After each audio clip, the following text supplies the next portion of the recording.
Jeudi 24 septembre 2020, en marge de la deuxième réunion annuelle du Conseil d'administration de la Fédération des entreprises du Congo, la troisième édition de la rentrée de la FEC a été organisée pour marquer la reprise des activités du patronat congolais. Pour cette journée spéciale, le siège de la Fédération a accueilli une soixantaine d'administrateurs, au nombre desquels certains présidents provinciaux. Il s'agissait de la deuxième réunion de cet organe depuis le début de l'année, après une période de suspension de ses activités du fait de la crise sanitaire due à la pandémie du coronavirus.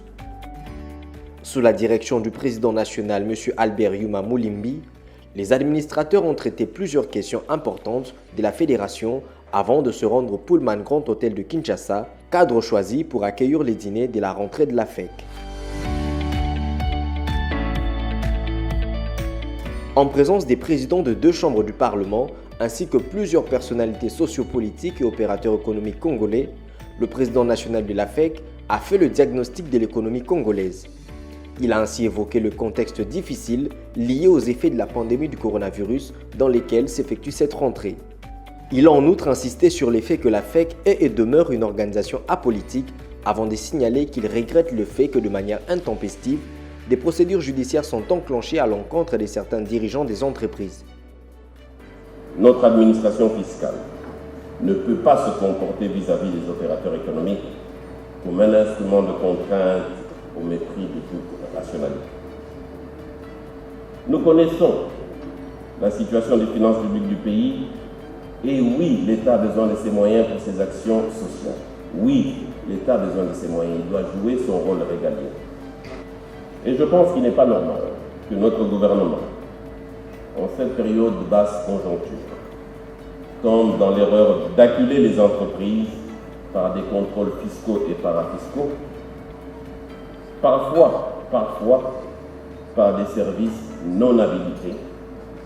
Et nous constatons que pour arriver à maximiser ces recettes, il y a de manière intempestive des ouvertures d'informations judiciaires et d'enclenchement de la procédure de détention préventive à l'encontre de certains dirigeants d'entreprise. Nous pensons que ceci est une remise en cause des libertés individuelles, auxquelles chacun a droit, les opérateurs économiques comme tous les autres citoyens.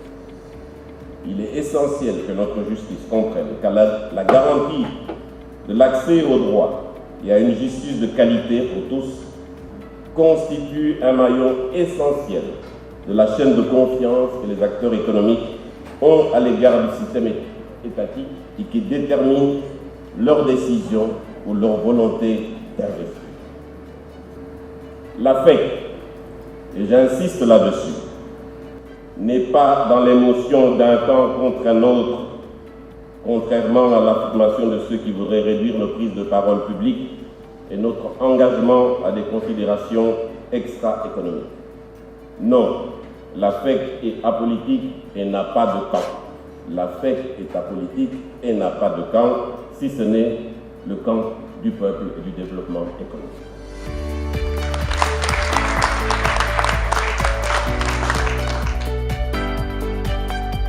Oui, le président de la FEC, il était bon sur toute la ligne parce que il est vrai, tout le monde le sait que nos entreprises ne sont pas compétitives. L'État congolais ne nous aide pas à émerger. Par contre, c'est une pression fiscale exercée sur quelques opérateurs économiques, sur une assiette très réduite. Donc, ce qui fait que nous sommes asphyxiés. C'est vrai ce que le président national a dit. Et donc, l'État congolais doit changer sa politique envers les opérateurs économiques pour que nous puissions avoir un partenariat gagnant-gagnant. J'ai retenu une phrase qui m'a beaucoup marqué. Autant le gouvernement a besoin de ce peuple comme électeur, autant nous avons besoin de ce peuple comme consommateurs. Donc nous avons un intérêt commun, le peuple. Et nous avons besoin aussi d'un pays fort avec des lois fortes qui protègent le secteur public et privé. Que c'est que le président de la République a initié en recevant les membres de la FEC puisse se perpétuer dans le temps et que nous puissions réellement, sincèrement nous faire confiance. Nous sommes créateurs d'emplois et de richesses. Nous comprenons, nous avons besoin d'avoir un Congo fort et prospère Pour une simple bonne raison, nous sommes opportunistes, nous sommes dans le milieu des affaires. Et cela doit se faire justement dans un climat de confiance mutuelle, que le secteur privé fasse confiance au secteur public et que le secteur public s'appuie sur nous. Parce que nous avons les moyens et les ressources que l'État n'a pas. Vous savez, nous sommes tous des opérateurs économiques, qu'on soit banquier, qu'on soit importateur, qu'on soit industriel.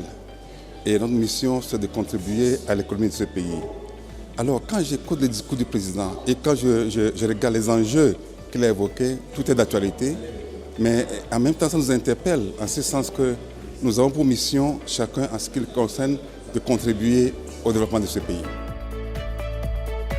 Il faut signaler que cette rentrée marquée par son ambiance festive a connu des keynotes présentées tour à tour par la société RTL RDC et la société financière d'assurance qui ont saisi l'occasion pour mettre en avant leurs offres et services destinés au marché congolais.